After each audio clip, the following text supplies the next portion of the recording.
یہ جو کہا جاتا ہے کہ آخری زمانہ ایسا آئے گا کہ واجبات پہ عمل کرنا مشکل ہو جائے گا، حرام کو ترک کرنا مشکل ہو جائے گا۔ آیت اللہ عظمہ بہجت رضوان اللہ تعالیٰ علیہ کہ جب ان کے پاس جاتے تھے لوگ اور وصیت مانگتے تھے اور کوئی نصیحت یا کوئی عمل دیں، کوئی چیز دیں کہ ہم اس قابل ہوں، تو یہی کہتے تھے واجبات پہ عمل کرو اور حرام کو چھوڑ دو۔ سامنے والا کہتا تھا یہ بھی کوئی عمل ہے؟ واجب پہ عمل کرنا، کوئی وظیفہ دیں، کوئی چلہ دیں، نہیں، واجبات پہ عمل کرو۔ آج ہم اپنی زندگی میں دیکھیں واجب پہ عمل کرنا سخت ہو گیا ہے۔ کیوں؟ کیونکہ ہم اتنے دنیا میں مگن ہو گئے، حرام ترک کرنا مشکل ہو گیا ہے۔ کیوں؟ حرام عادی ہو گیا ہے، نارمل ہو گیا ہے۔ حرام اتنا نفوذ کر گیا ہے کہ لگتا ہی نہیں کہ حرام ہے۔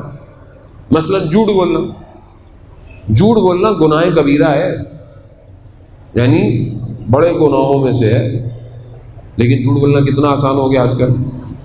فون آیا، کہاں ہو؟ گھر میں بیٹھے ہوئے، وہ میں باہر ہوں۔ کتنا آدمی بولتے ہیں، آپ کو نہیں کہہ رہا خدا نخواستہ کہ آپ سمجھے، نہیں، رستے میں ہو، کتنی دیر میں پہنچ رہا ہوں؟ بس 5 منٹ پہنچ رہا ہوں، پتہ نہیں کہاں ہوگا۔ جھوٹ، گھر والوں سے جھوٹ، دوستوں سے جھوٹ، اور اچھا جھوٹ صرف زبان سے نہیں ہے کہ آپ بولیں گے میں زبان سے، آپ چیٹ کر رہے ہیں جھوٹ، سچ بتائیں، سچ کوئی بتاتا ہی نہیں ہے۔ حتیٰ جب کوئی پوچھے کیا کر رہے ہو، آگے سے بولنا بولے کچھ نہیں کر رہا، یہ بھی جھوٹ ہے، کچھ تو کر رہے ہیں۔ یعنی اتنا نارمل ہو گیا ہے جھوٹ۔ اور گھر کے اندر اسی طرح آپ دیکھ لیں، گھر کے اندر، فیملی کے اندر، بہن بھائیوں کے درمیان میں، رشتہ داروں میں، محلے میں، گناہ کبیرہ کتنا نارمل ہو گیا ہے۔ جھوٹ بولنے والے کے منہ سے بو نکلتی ہے، تعفن کی بدبو آتی ہے جو ملائکہ کو اذیت کرتی ہے، ہمیں نہیں آتی۔ کیوں؟ کیونکہ ہم سب ایک جیسے ہو گئے، ہم سب ایک جیسے ہو گئے۔ اب آپ سوچیں کہ آدمی زبان سے ہی سچا نہ ہو اور مانتا کس کو ہے؟ اس کو جو اپنی نبوت سے پہلے صدیق اور امین تھا۔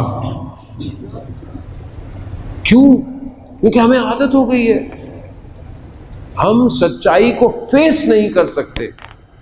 سچ کیسے بولے؟ ماں باپ سے انسان جھوٹ بولتا ہے، کہاں تھے، کب تھے، کیا تھے۔ عزیزان محترم، اوپر سے جب یہ جو سوشل میڈیا ہے یہ اور انسان کو جھوٹا بنا دیتا ہے کہ انسان کی شکل کیسی ہوتی ہے، 4 فلٹر لگا کے اپنے آپ کو جھوٹا کر کے دکھاتا ہے، دیکھیں میں کتنا خوبصورت ہوں۔ ایسی ہے، اور کیا ہے، مطلب جھوٹ ہے۔ یہ دیکھ کر لوگ جب گھر میں پہنچتے ہیں تو وہاں تو کوئی اور تھا، یہاں کوئی اور ہے۔ جھوٹ ہے عزیزان محترم، یعنی دنیا نے ویسی جھوٹ کا بازار گرم کیا ہوا، ہم اور گرم جھوٹے ہو گئے۔ یعنی جھوٹ اپنی شکل بدل رہا ہے لیکن ہم محسوس نہیں کر رہے۔ اس جھوٹ کے ساتھ یہ تو ایک چیز ہے نا، جو ابھی تو بہت کچھ ہے، یہ ایک نارمل سی بات ہے۔ دیکھو میں مطلب مجھے بھی بولتے ہوئے وہ لگ رہا ہے نارمل سی بات ہے، مگر نارمل ہے یہ، نارمل نہیں ہے، یہ فساد ہے، یہ برائی کی وہ چابی ہے جس سے کئی برائیاں جنم لیتی ہیں۔ یعنی ایک جھوٹ، کئی جھوٹ چھپانے پڑ جاتے ہیں آپ کو، ایک جھوٹ بولتے ہیں آپ۔ عزیزان محترم، بچوں کو تربیت کیا دیں ہم لوگ؟ فون آیا، بچے کے سامنے جب ہم جھوٹ بول رہے ہوں تو اس سے امید رکھیں گے ہم کہ سچ بولے گا کل؟ پھر جب اس سے پوچھتے ہیں کہاں تھے بیٹا، اس نے بھی گھما دیا آپ کو۔ اللہم صلی علی محمد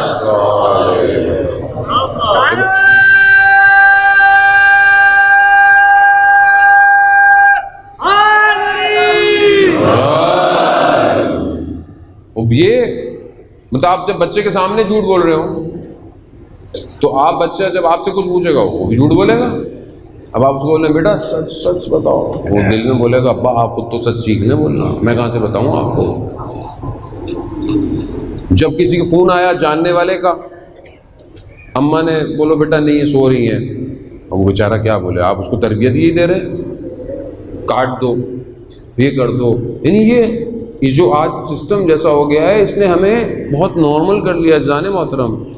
اور بظاہر انسان جب ایک چیز غلط کہے گا اور خدا نہ خواستہ یہی جھوٹ آپ کے معاملات میں آ جائے، آپ کے بزنس کی لین دین میں آ جائے، آپ کے ناپنے تولنے میں آ جائے، آپ کی تعلیمات میں آ جائے، آپ کے کام میں آ جائے، تو وہ سارا کام حرام ہو گیا۔